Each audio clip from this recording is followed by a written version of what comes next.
Welcome to LOA Today. I'm Walt Thiessen here with Louis D'Souza and Astrid Kaufman. Today is Monday, November the 4th, 2019. It's 4 p.m. in New York. That's 1 p.m. Los Angeles time. And once again, we're back to 9 p.m. in London, 5 a.m. in Tokyo, 6 a.m. in Sydney, Australia. But wherever you are in the world, thank you for joining us for another episode of LOA Today, your daily dose of happy. And guys, I got to tell you, I am happy, really happy to be doing a show today at all, because like I was telling Astrid before the show, Louis, 3 of our 5 shows last week got canceled. So looking forward to a week where I get to do all 5 shows again. That's like a treat at this point. So I'm celebrating, okay? Brilliant. Looking forward to it. It was quite a week. I mean, we had Tuesday, Alex was sick. On Thursday, there was a police disturbance next door that was interfering with her ability to do the podcast without background noise. And then Friday, I lost power. I mean, what a week that was. But, yeah, I'm assuming that's all in the past. And just getting excited about being able to do 5 again. So that's what my week was like. How was your week, Louis? Uh-oh. We lost sound. Your mic has disconnected, Louis. We got a little problem there. So I'm going to go to Astrid. How was your week, Astrid? Well, I had a great week. I didn't have any power disconnected or anything. In fact, I went out into inclement weather on Saturday, I was telling you about, and had a bit of a tour around the ancient stones. So we live in a part of the world where we've got ancient stones and lots of history and sort of a bit of a magical place. So it was really great fun. And it was pouring with rain and wind and all sorts of, it was brilliant. It was like being in this kind of powerful sort of... So you got to be dedicated to do that. I mean, you have to really be dedicated to your art to go out in the wind and the rain to start feeling energy from stones. That takes a second level, I think. Well, I haven't really done it before, but it just felt like the right thing to do at the right time. So I really enjoyed it. All right, well that's fair enough. So Louis, are we back? Do we have sound now from you? Testing. Okay. So I think we do have sound. So I'm going to go back to my first question. How was your week? I was just about to say, sounds like much better than you. At least I don't store my marijuana in the next room, you know. Actually, I think she would have been happy if that's what the reason was. No, it was more along the lines of a couple not getting along nicely and not understanding that their energy is not dependent upon what the other person is doing, which is actually a beginning topic, I think, for today, because that often happens. You get people who don't... Well, first of all, they've never been exposed to this kind of stuff like we have been about law of attraction. But secondly, they very often as people, I mean, not just LA people, but just across the board, people don't really realize the impact that their own thoughts have on themselves. And they don't really appreciate the fact that all of that external stuff is really being caused internally. And that can be quite confusing. I mean, I know you run into that general theme a lot in your sauna at the club. So you probably have a number of different stories associated with that. But don't you find that's true? Most often people are externalizing things? Well, I think all of us have, before we understand how everything works, we've looked for love in all the wrong places. Right. So, if Walt doesn't treat me in a certain way, I'm going to be unhappy. And if Walt treats me in a certain way, then I'm happy. And therefore, Walt yanks me around like a little toy. And I like it. Until I decide that I'm not going to give my power over to Walt. Oh, darn. And if he likes me, he don't care. And if he doesn't like me, he don't really care. As long as I like me. Yeah, there's an interesting concept right there. That's actually the theme of this new podcast series that Alex and I have created, is what happens when people don't really respect and like themselves as much as you just described, to the point where they're willing to say, you know what, I don't care what you're doing. It's okay. It doesn't affect me at all. Yeah, it really starts making sense when Abraham Hicks puts the I don't care in the middle, right at the top before the positive. You start understanding, that's why it's there. Mm-hmm. I've been having a bit of problems with the dishwasher guy, and I said to him, I just don't care anymore. And I just felt all that weight go off my shoulders. It's like, I don't care anymore. It doesn't matter anymore. Invariably, when you say that, things change instantly. Exactly. Then everything fell into place and everything was working. I was like, okay. I don't care. That's a good one. That's kind of like what I was doing last week with all of our breakdowns and being able to do the show. I figured, there's something going on here that I don't really know what it is. I'm not going to worry about it. I'm going to assume that there's a reason for this, that there's some good stuff that comes out of it. And, in fact, there were a couple of good things that came out of it. I mean, I was able to take time on Friday to do something that I normally wouldn't do. I went out with my wife, and we actually did a little house hunting. And it was very unplanned, let me tell you. But it was well worth it. We found some new houses to look at. We haven't found the one that we really want yet, but, still, it was worthwhile. You know what I've loved about my little Jaguar journey is, I'm really finding out what I would like that's better. And I'm really getting an idea of the kind of cars, what they offer, and what I would like better. So, going around and viewing different houses really gives you an idea of what's out there, what you can look for, what you can visualize, and it gives you a far clearer idea of how you can start focusing now on what you want and, understanding where you are at the moment. So it gives you that real clarity. So, I remember when I was a contractor, an IT contractor in London, going around, there was one stage I just wasn't getting any jobs. It was after 9/11, and I went for interview after interview, and nobody was hiring at that stage. And it was just so annoying. And I was so good at being interviewed because I'd done it so often that, I was often better than the interviewers. But, it was really interesting because, I wasn't as confident then as I am now. So, you got knocked because you had refusal after refusal when, you're not quite used to all those refusals. So, you're kind of getting to the place where I just don't care anymore. I just got to let it go. And then just suddenly a job pops out from 10 interviews ago. Oh, we want you now. And I was like, well, how did that happen? Yes. And it does wear you down. There's no doubt about that. Like you said, the best thing to do when it wears you down is just to let go. But we don't often do that. Some people just keep hanging on. I did that for 20 years on relationships. I just hung on and hung on and hung on. Finally, I gave in. I thought to myself, why didn't I do that 10 years ago?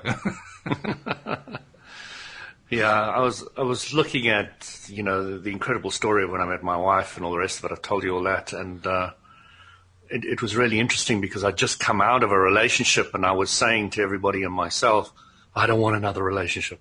I don't want anything anymore. I don't want. And then I spend 5 days with a girl who moves in after the 5 days, and within another 2 days, we know we're going to get married and have kids, Right. Amazing how it turns around just that fast. Yeah, but it's really interesting, the importance of just letting go, Yes. And letting go shows up as a thing to do in a lot of different contexts, which I'll use as a segue into what I thought about talking about today. I went through Facebook and just kind of randomly grabbed some posts in various law of attraction type groups that I thought might make interesting topics. And I'm sure in some cases there's going to be some letting go-ness needing to be done, if you'll forgive my butchering of the English language there. But let me go to a couple of them here. One of them that I'm going to start with this one just because it's not like anything I've ever seen in one of these groups before. It's something that you might expect to see, in a public affairs group or something like that, or a religious group. But I'll bring it up and see what you guys think. I mean, I think it's fairly easy for us to address, but it's interesting. It's I'm intrigued now. It's a shared meme, and the meme says, when you call yourself an Indian or a Muslim or a Christian or European or anything else, you are being violent. Do you see why it is violent? Because you are separating yourself from the rest of mankind. When you separate yourself by belief, by nationality, by tradition, it breeds violence. So, a man who is seeking to understand violence does not belong to any country, to any religion, to any political party or partial system. He is concerned with the total understanding of mankind. What do you think? I mean, that's not something you see every day in a Facebook law of attraction group. That's pretty unusual. I think you have to agree on that point. My opinion is that whoever wrote that is quite confused. Yeah, I agree. I'm curious, but let's see exactly how he's confused. What do you think? So, Astrid, do you want to start? Because Well, I have something that is, I suppose, goes prior to that statement, really, and that is when kids grow up, there is no concept of all of that. Kids grow up because they grow up and they play with each other, and there's no separation in that respect. They just play with each other, no matter what their color, no matter where they come from, until someone starts putting in their heads that they are different because. So, yeah, in a way, I think unity and sort of understanding others through our sameness is starts in childhood, and then separateness comes in through education and the world, basically. So I mean, that's something that the first thing that came to my mind. But take it from there, guys. That's a good starting point. So, I just wanted to address when I said the person's confused what I meant. Now, when you listen to that meme, what did you call it? A meme? I called it a meme. Yeah, it had a picture, it had text. I figured it makes it a meme. Okay. Yeah. So, when listening to it, I don't feel any resolution. I don't feel resonance. I don't feel conclusion. I feel confusion when I listen to that. So when I say a person's confused, I'm saying that there's not a clarifyingness that comes out of it for me. Now, somebody else could be very clear about it and get it, okay? But for me, it doesn't ring true. So I'm not saying that for anybody else, for everybody else, that this is not something that is valid for them. So what they're talking about is, exactly what Astrid was kind of getting at, that unity is desirable and that segregation is not. That's kind of what they're getting at. And when you're looking at it from that point of view, if you wanted to show that unity is unifying and pure and beautiful and clear, you should put down words that emphasize that, which they didn't. They were using words like, what was it? Hatred. Violence. So, Violence was the main theme, yeah. So they're using words of extreme what they don't want and not much about what they do want. So whenever I'm listening to somebody, I'm always weighing those two up. Are they focusing more on what they don't want or focusing more on what they want? And I generally don't have to analyze it and write down a list of what they're saying. I feel. Does it feel good to me or does it not feel good to me? So it doesn't feel good to me, so I can pretty much guarantee you that what they're doing is they're focusing more on what they don't want. Which I it agree. doesn't feel good to me. That word violence, I mean, that was a surprise when you said that. So. But they're doing it on purpose. They're doing it to shock you, okay? Right. And yes, for some people, they might need to be shocked out of their lethargy, but when you get to the clear understanding that we now have, you don't need that anymore.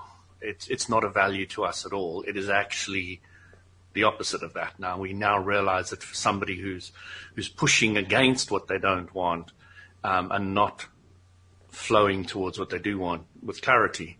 So, I understand that for all different religions, places, people, their own vibrations, etc., there is a place for everything in this world, without exception. And it's really interesting that in the old days, I would have said that's bad, it's wrong, it's not good, etc. But I can't do that anymore. I can see their point of view. I can see almost anybody's point of view now, and I can accept them from what it is. But, I probably wouldn't bump into that kind of a meme simply because I'm not a vibrational match to that kind of thing. And so I wouldn't even see it. It probably wouldn't even bump into my life. So Yeah. I have to admit, normally I wouldn't even look for something. I just wanted to have a topic, so I said, let's go through Facebook and see what's here. What were you thinking just before you read it? I was thinking, gee, we need a topic. So what are your thoughts, Walt? What do you think of that? Actually, when I first read it, and when I got to the word violent, my first impression was that the person who authored this has a victimhood mentality.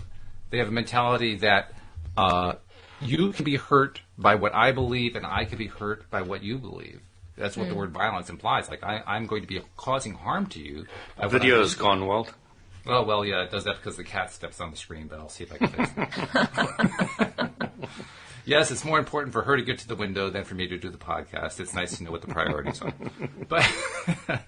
But that was my first reaction, that, they're so caught up in this concept of violence. I'm saying, whoa, okay, well, if that's really what you want to attract into your life, go ahead. Personally, I'm not sure I would make that my focus of attention. And when you said, Louis, that it didn't resonate with you, I would go even further. It anti-resonated with me. It drove me away. It's like I wanted to get away from it as fast as possible. And the only reason I didn't is I needed a topic for the show. Which is perfect, because now you can see how something that is out of the vortex can help you get into the vortex. And we're using it right here and right now, which is great. So I'm very grateful for them for putting it up, so that's true. Have a great, conversation piece. The other thing that caught my attention about it is that it was all, like you said, most of it was negatively phrased. The one bit of positivity, and it was pretty vague, so it's almost hard to call it that, was the end.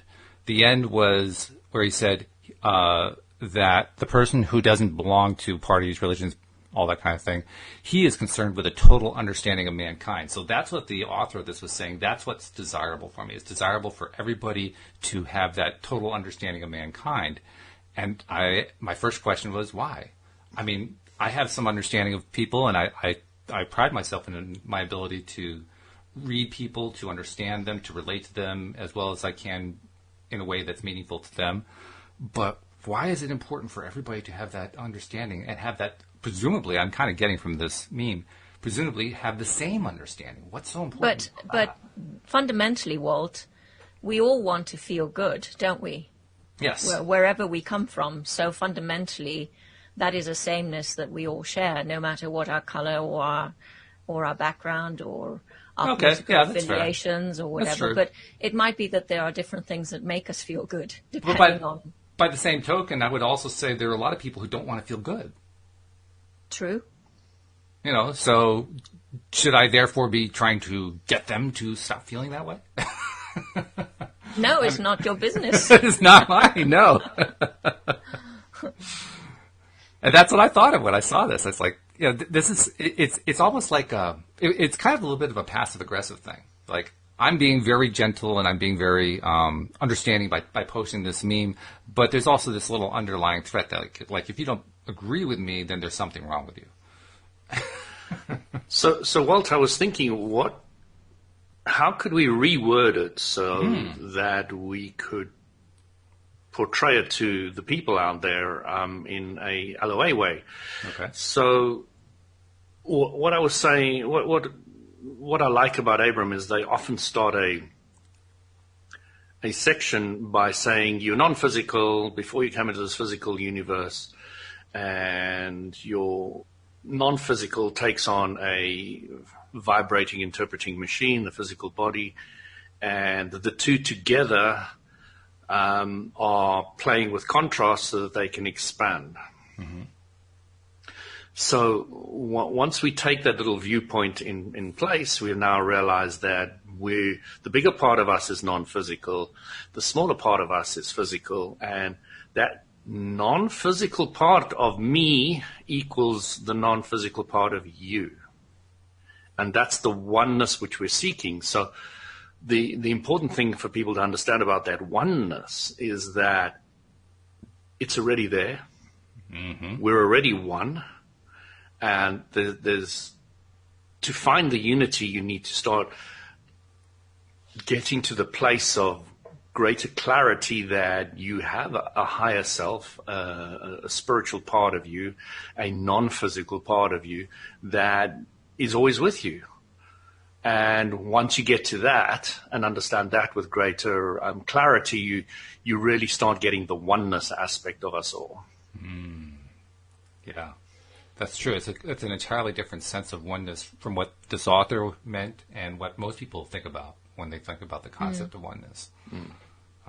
It's almost like with most people who think that concept, the concept of oneness, it becomes an exclusive thing. You are either individual or you're one. You're not both. And in their view, if everybody is one, it's a merging of personalities. It's a merging of identities all into one subsuming identity. And but I'm not you, Walt, and I never will be. Thank God. No, I mean, yes. So, that the separateness of who we are, a male is very different to a female, etc., is something you can't get away with if you have manifested physically. And you will come to understand that we are different. And in our differences, there is a sameness. And if you just look to the sameness things in us, then you start seeing the unity. But if you're looking at the difference, you're black, you're white, you're rich, you're poor, then you find the segregation. So they say that the more enlightened you are, the more you're looking at other people for the sameness in them and not the separateness, which is kind of what this person is getting at, which is great. It's great. The challenge the individual did is if you look at how long the section was that they were focusing on what they didn't want, and what does the law of attraction do to that when you're focusing on it? Just makes it bigger. Much bigger. So if you understand the law of attraction, you'll understand that meme is going to push you away from oneness. It's not going to get you to oneness. Now, if they'd spent more time focusing on what they wanted in there and less time what they didn't want in there, they would be starting to move towards the oneness. They would get other people to move towards the oneness. Great point. I like that. I also like the phrase. I don't remember exactly what you said, but something along the lines of the sameness is in our differences. I thought that was brilliant. I love that. That says it perfectly. The contrast, Yeah. And when you're looking at things from the point of view of when you're in the vortex, then when you're in vibrational alignment with your inner being, it's you're looking at things from source energy. You're looking at things from a very different perspective. But obviously, not everyone is in the vortex all the time, or ever. Some people aren't. Well, they're bounding around the universe. But they will sort of fall in and fall out. Oop, there it goes again. Bouncy bounce. So that was good. Let's go to another one. This is a post. Now, this is something that you'll see more of in a Facebook group, although I can't say this is anything that I've seen this clearly stated.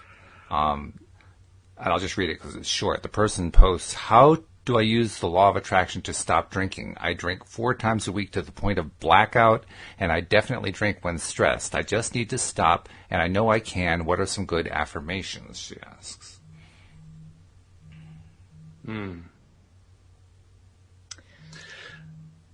The first thing I would ask is, does the person understand how important it is that they're doing the right thing?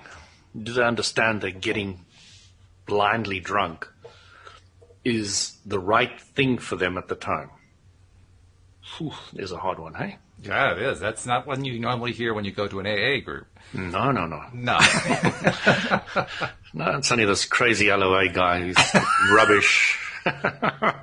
He says things like this. So I listened to an hour, or felt like an hour long. I don't think it was quite that long. It's probably about a 30-minute long Abraham Hicks talked to a lady who looks after American Indians who have a propensity to indulge in alcohol. Propensity. So it was interesting because the first thing that Abraham says is when you get them there is you make them feel okay about where they're at. It is so important. You know, you're taking alcohol to block out certain things that you don't like in your life.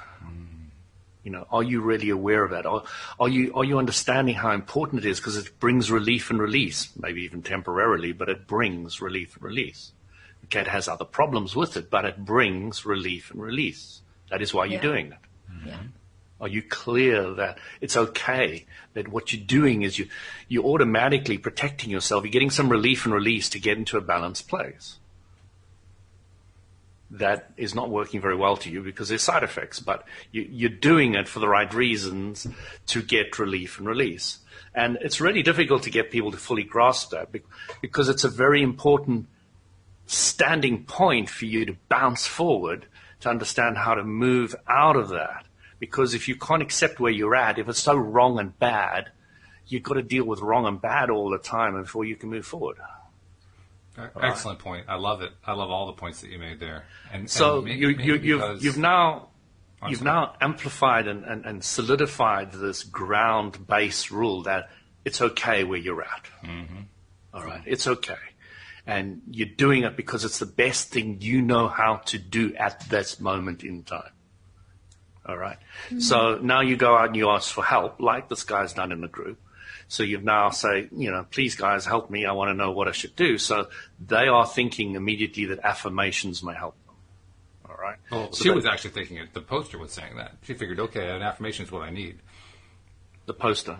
The person who posted said she was the one who asked for the affirmations. Yeah. That's what I was saying. Yeah. They had already perceived a possible solution, but they wanted the wording for the solution. Yeah. Right. Yes. So that's interesting. So they not only have got to the stage of wanting help and prepared to ask for it, they've now got to the stage of possibly finding a solution that they think is going to work. Now they just want to tweak a bit. So they're already on a roll forward, which is great. I love it.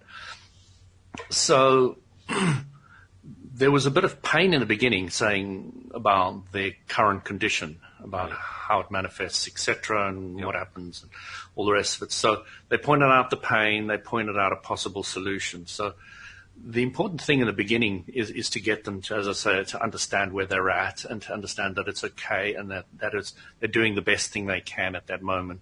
Then you take them to the next step. Once they feel that from you as a healer, a practitioner, a helper, a life coach, a blah, blah, whatever you might be, a friend, once you get to that level of making them okay where they're at, you're now saying to them, okay, I don't think affirmations is the best. It's not what I would recommend.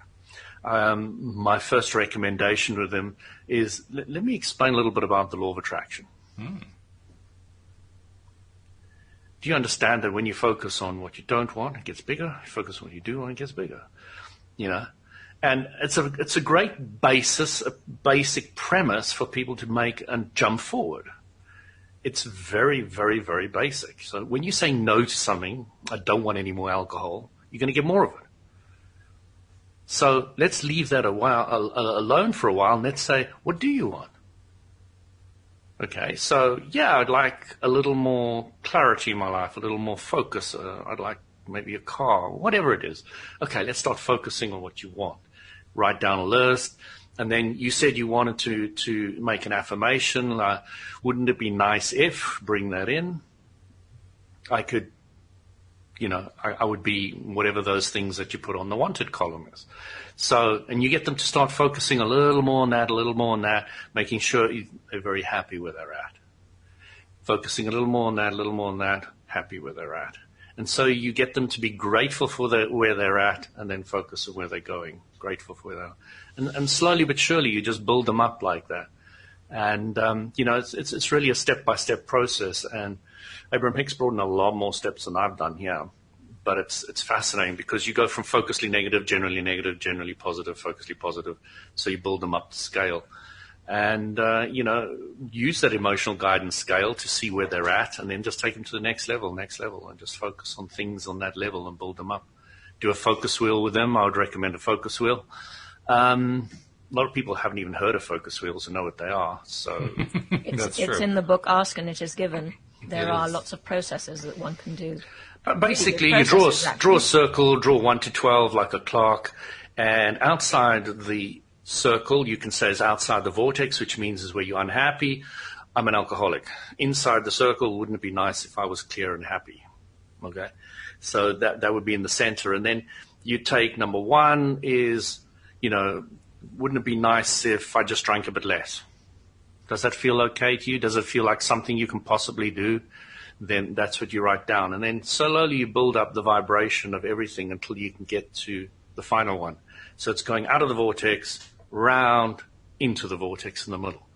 And that's all it is. It's taking you and building your vibration up. And you just go through it again and again and again until you get used to the idea of building that vibration from down here all the way up.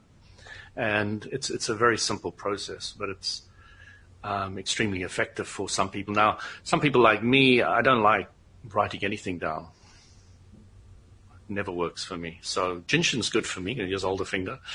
and that's a nice. I was thinking that one of the fingers that would be very useful for her to hold is the index finger, the first finger, because the index finger is all about flow. Let it go, let it flow, and it's all about harmonizing fear as well, and actually is related to addictions.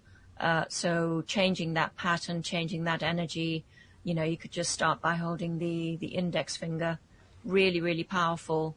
And it won't sort of change everything in a day, but, consistency, holding the index fingers a bit every day, 20 minutes every day or a few minutes every day, making it your friend, things will just get easier and easier. Sorry, Astrid, that's just too simple. I'm an alcoholic and I've just got to hold my finger. The proof is in the pudding. Just hold your finger, hold your index finger. And, Mary Burmeister, who was the foremost teacher of Jinshin Jitsu, she brought it to the West in the 1950s. I mean, she talks about the index finger allowing the flow. So it harmonizes that. It harmonizes all the blockages that you might have in your life, and just gets you in the flow, gets things flowing. Let it go, let it flow. Hold That's the right. index finger, go. I have something I wanted to add to the conversation. This may actually create a little controversy, so we'll see how it plays out. But for me, there's an important piece that I think is I think in most cases it's actually required, but it isn't going to be required in all cases, so maybe I won't draw that broad brush. But whenever someone is dealing with an addiction, particularly an alcohol addiction, they're basically trying to mask some pain. I mean, that's basically what you said at one point early on, and I agree with that. That's actually true. They are trying to mask some pain.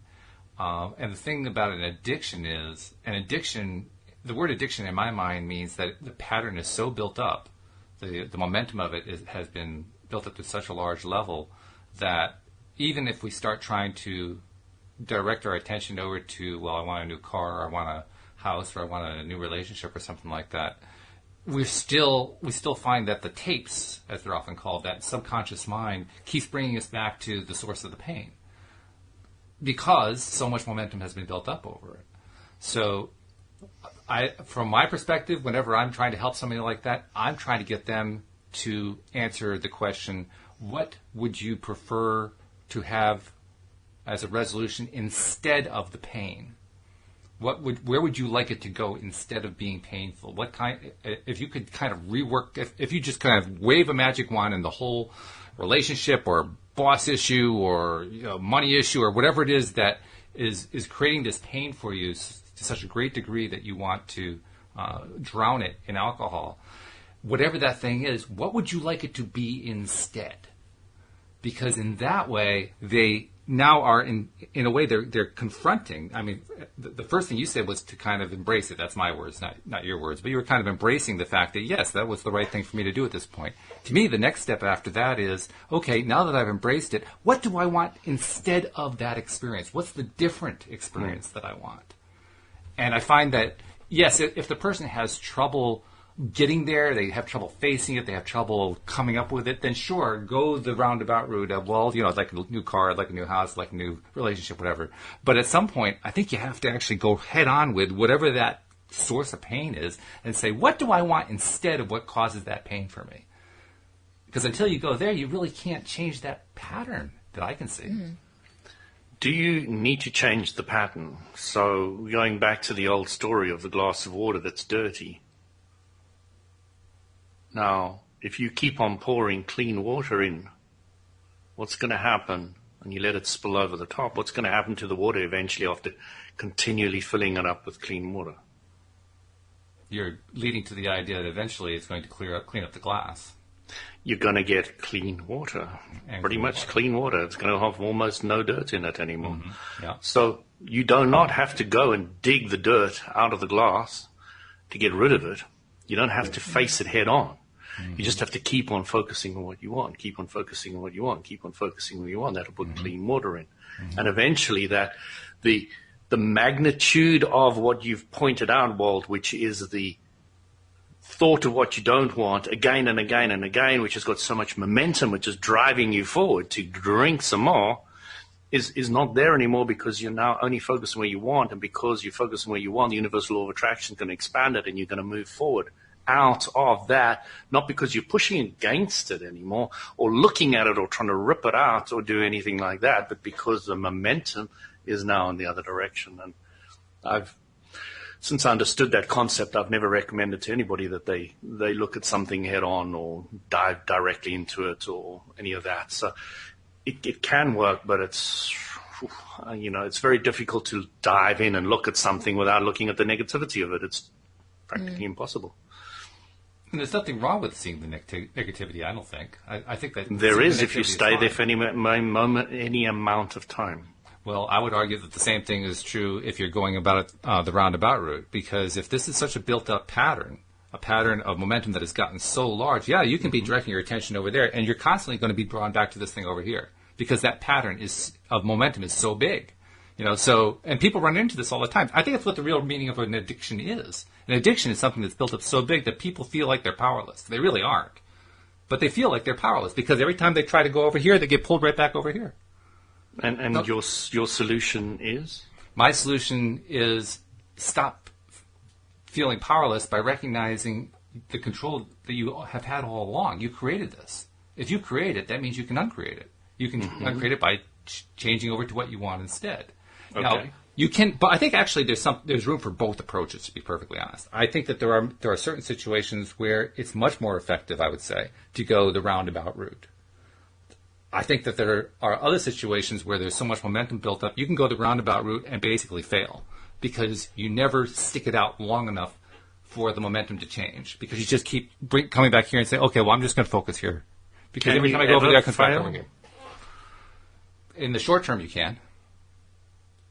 Short term is that a fail or is it expansion? Well, all right. Put it this way: you cannot achieve your goal. That's what I'm calling failure. In the short term. In the short term, yeah. Maybe you can. Some will, but some won't. Mm-hmm. So that's why I say there's room for both. Yeah. So what you're talking about is. When you're focusedly negative, you want to go generally negative as opposed to focusedly positive, which is not really what I'm recommending. I'm just recommending. Well, no, actually, that's not what I'm saying. That's not what I'm saying. What I'm saying is I don't really want to go from specifically negative to generally negative. What I want to go from is specifically negative to speculation of what would I consider positive. Even if I'm not feeling it yet. What would be a positive variation on this theme of whatever it is that's leading me to drink? Which is like pouring clean water into a glass. But it's also a little bit more direct. The way you're taking them is you're taking them a little bit more roundabout. I'm saying let's go right through it instead of going around it. So Abram would say that if you've got something that's a vibration that is that strong, you need to get off the topic. Get off the subject, yes. You need to change the subject. If it's not that strong, then you can look at it and tweak it. But if it's really strong, they strongly recommend that you don't focus on it anymore. Yes, you're using the argument that they're going to get drawn back into it. No deny about that. Nobody's denying that. You will tend to get pulled back into what you don't want, and that vibration. But if you can just spend a little more time focusing on a completely different subject. I really love my dog, I know I like alcohol, but I love my dog as well. And, you spend a little more time on the dog, which is a completely different subject to alcohol, then, eventually you can build up a positive vibration and then look back at the alcohol. Mm. There's also other processes like forking where you focus, Abraham also says, focus on the things that are working for you. So there was something about, there could be 9 things that are going wrong for you, but one thing is going really right for you. And if you focus more on that one thing that is going right for you, then all the other 9 things will just fall into place. So, someone's life is not all about disaster and failure. Yes, there might be this addiction, but there might be something that this person loves to do, or, there might be something that is just really going well or working for them. And that's what Abraham says, focus on that and make more of that as well. So there are many ways that you can. Yeah, I think it's worthwhile. I just don't want to rule out one in favor of the other. Sure. Yeah, I don't think the way I was pointing it out, your video's gone again, Will. It just does that. It has a mind of its own. Can't even blame the cat for that one. No, you can't. I don't think the way I was putting it excludes yours at all. I see what you're pointing at, and I don't think it excludes it at all. Yeah, I think if you look at it, you can fit that in to the way I was describing it. I agree. Really, I agree, definitely. It's not an either or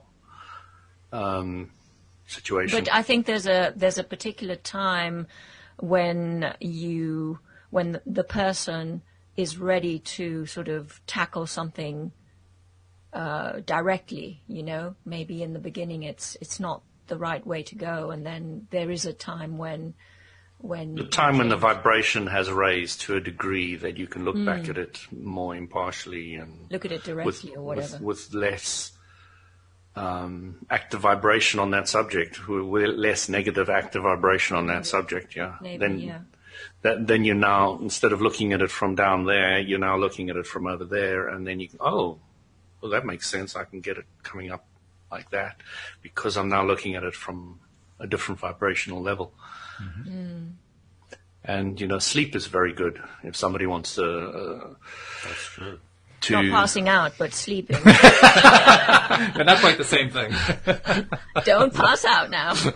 I'm not sure if passing out does not do the same thing. I'm sure passing out would pause the vibration. I'm pretty sure it would. I'm pretty sure that's why you pass out, is so that you can pause that active vibration on that level and let it go. So but you've had the alcohol. The alcohol's lowered the resistance. And now that it's lowered the resistance, you pass out. So you've got that whole sleeping phase at a lower resistance. And when you wake up in the morning, if you could just keep it low, you'd be on the right track. But, if you go hit the bottle again in the morning, then, it's going up again. So, yeah, no, I actually think passing out is exactly the way it should be. And it's done all on purpose so that you can have that rest phase on that released vibrational level. Of course, it's also fairly desirable to, as quickly as possible, get to the point where you don't drink so much that you pass out. But Maybe that's another topic. No, it's exactly what the step of coming out of it would involve is, wouldn't it be nice if I drink less? Yeah. Is kind of like a next step, and out of that comes, wouldn't it be nice if I got clarity and focus on where I want to do and where I want to go, Yes. and getting that deliciousness that comes out of, oh, this is what I want, and I'm going to get it. It's just so delicious. And when you get it, there's no space for alcohol and passing out. You're now so excited about going and get what you want that there's just no time for it. There's no space for it, and it vanishes. It starts falling out and falling away.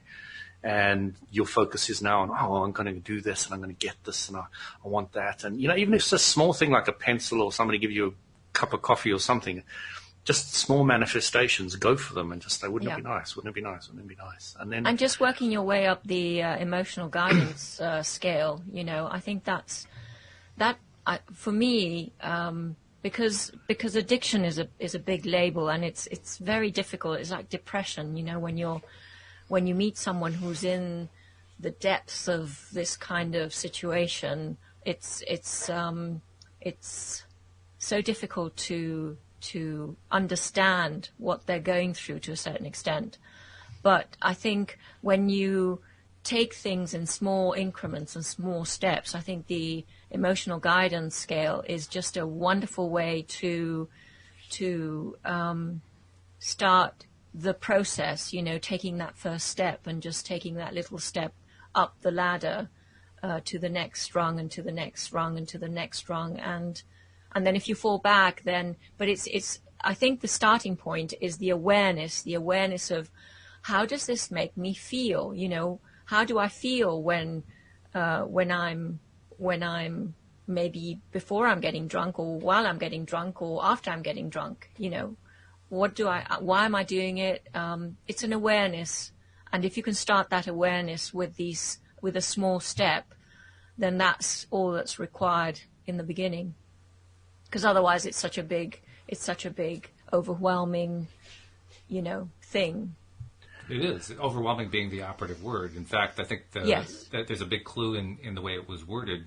The clue being, what are some good affirmations? The idea that if I just find the right word combination, something will change. Because right now I don't feel any power at all. I have no confidence in myself at all. I have no belief that I can actually get out of this. So give me a magic wand to get out of here, because I don't know what to do. That's the what magic I did when wand. I read that. Yeah, the magic wand is the emotional guidance system. That's the magic wand. So she needs to go and check out those 22 different states of being, and just start with where she is, and then go up the next step. So that's the easiest way, I think. I think that will change her vibration. I think it's important to understand, let's just say I've experienced addiction, and it's in the form of game playing. And I understood, when I was doing it, even while I was doing it, I understood that I wanted to block out certain things. I just wanted to cut out certain things. I just wanted to get rid of them. I wanted to send my mind somewhere else, and I just want to get so involved with that wasn't around anymore. And I really did it viciously and focusedly and determinedly. And, it took me ages and years to get out of it all. And I think a lot of the youth today are in a very similar position. They, when I saw, I don't know if you remember, Astrid, the Croydon burning of all the shops and the looting and all the rest of it, you kind of get a feeling that the youngsters of today are extremely frustrated with their lot. Mm-hmm. And, sitting in front of computers and computer games and all the rest of it, which is a huge part of the youth today's life, YouTube, et cetera, they're just suppressing, absolutely diving into life and getting what they want. So they're kind of flapping around and just focusing on something else. And they're suppressing it because they're not getting what they want. And, watching somebody else get it, or in a fantasy world or game, getting it, is I want something and I'm getting it. And it might be a game, but I'm getting it. Okay. And literally life's a game. So a game's not a game. Game's no different to this life game. So there's a part of you that understands all that and just plays with it.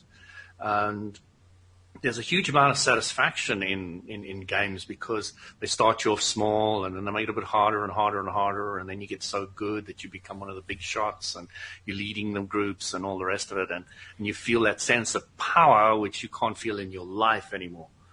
And and it's not necessarily wrong because it's now preparing you for what it feels like in real life to be more powerful. So there is advantages to this whole addiction of games, etc. It gets you more your dexterity increases, your focus, your eye-hand coordination improves, and there's so many things that it does for you that, you can use it to your advantage. And the big thing for me was realizing that I was using it to escape certain aspects of my life. And, it's important to kind of grasp that. And to find ways in your real life or your life outside the game to get that power in there as well, so that you can have it in the game and in real life, and you know what it feels like because you've had it in the game. So there are advantages of understanding how the addiction is trying to teach you something as well, which is what I really learned out of this whole game playing, because, sometimes I wouldn't sleep for a night or two. I would just play the game solidly, especially when I was a student. And I was like dead, I was like falling asleep in classes and all the rest of it, it was really terrible. So, I kind of really get it. And the game was so good, we even took the floppy disks in those days, those little floppy... Right. You called them stiffies in this country. I don't know. Gee, I wonder what was on your mind. So in South Africa, we called them floppies and stiffies. I hear you call them differently in the UK, and I think America used different words as well. But there's really floppy ones. So we used to take them to the computer classes, and every break and every opportunity we had, we were playing it anywhere and everywhere. So, it was really... really interesting for me to understand that addiction can have a very positive side to it and an advantageous one. And we have only a few minutes left, but I want to touch on another point that you made there, which I thought was a very good one. You mentioned how, and again, I don't remember the exact wording, but you had kind of lost touch with what it was that was making you want to do it in the first place, which is similar to what, an alcoholic or a drug abuser or a sex abuser or anybody else will often find, that they've gotten to the point where they've almost forgotten what it is that they're pushing against. Yeah. Which goes right back to the very first thing you said. There's value in embracing that. There's value in paying attention, saying, yes, I am doing the right thing at this point in time because I need to find out what it is that I am asking and why I'm asking it. And you'll find that if you're an alcoholic and it's getting worse, it's just going to get worse. And it's going to get worse until you eventually decide to either turn it around or you kill yourself. One of the two is going to happen. Oh, do you know what step 6 is? Not being a have you heard? 12-stepper, Have you heard? Have you heard what step 6 is? Oh, step 6. Yeah, you're talking about Abraham Hicks now. Yeah. Oh, no, I don't. I mean, Abraham Hicks. I did know it at one stage. Well, you die. Oh, you die. Thank you for that cheery That's thought. it. Step 6 is you're off. But that's an important point, Astrid, is to come to the understanding that death isn't death. It never has been, never will be. Exactly. It's basically being taken out of the game. And apparently there is, in that step, in death, there is still contrast. But it's not like the contrast we know here on Earth. Yeah. But that was a bit of a revelation. Interesting. Well, we've got a few minutes left. I want to make sure that I get our promos out of the way because they're always important. And basically, they boil down to one thing. If you are not yet a subscriber, we want to invite you to become one because this is the kind of thing you get. I mean, every single show is different. I won't kid you. It's not like we're repeating the same topics over and over again. In fact, the topics vary dramatically. But we have a lot of different viewpoints, a lot of different perspectives that get expressed, and it just creates a wonderful package, a panoply of ideas that comes through 5 days a week. So become a subscriber. Just go to the homepage of our website, loatoday.net. Right at the top, you'll find instructions on how to subscribe.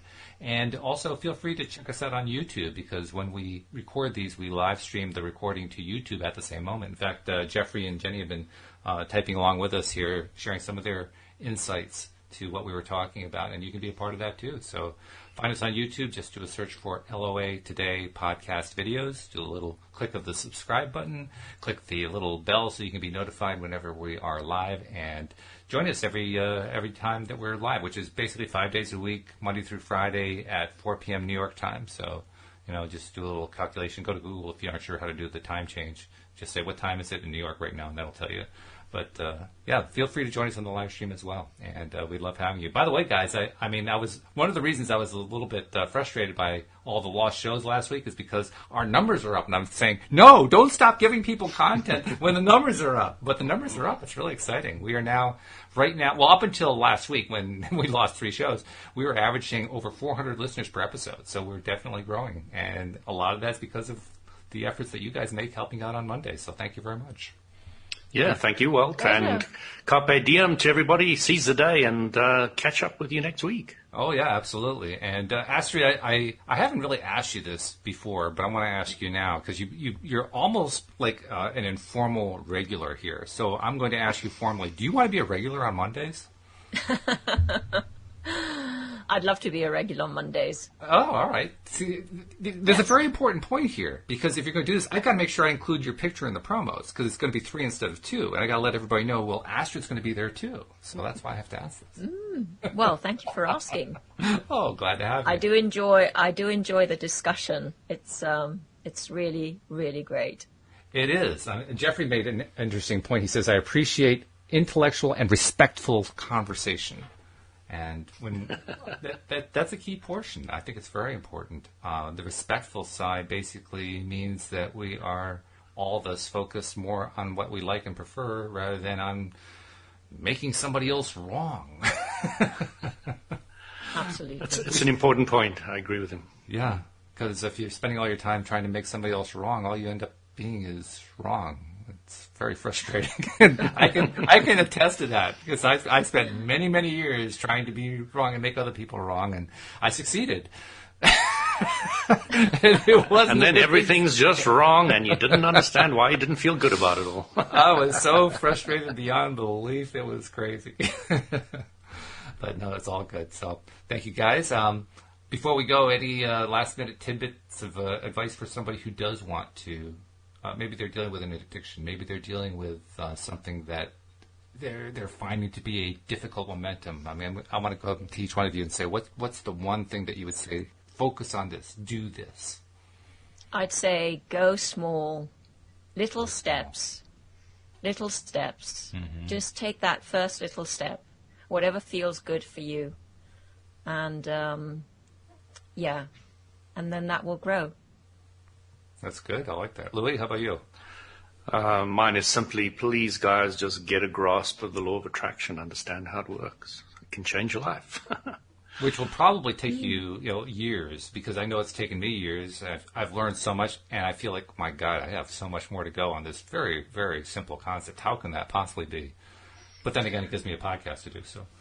But listening to, there's so many videos on YouTube. Just, maybe that's a small step. Just start listening to Abraham. Just start listening. Yeah.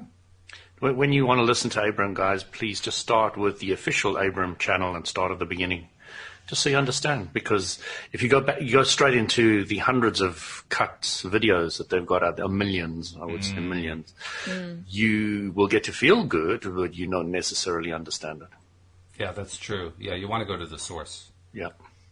Go to the source, go through the beginning, then you can go through those videos as much as you want. I probably spent 1,000 hours listening to them already.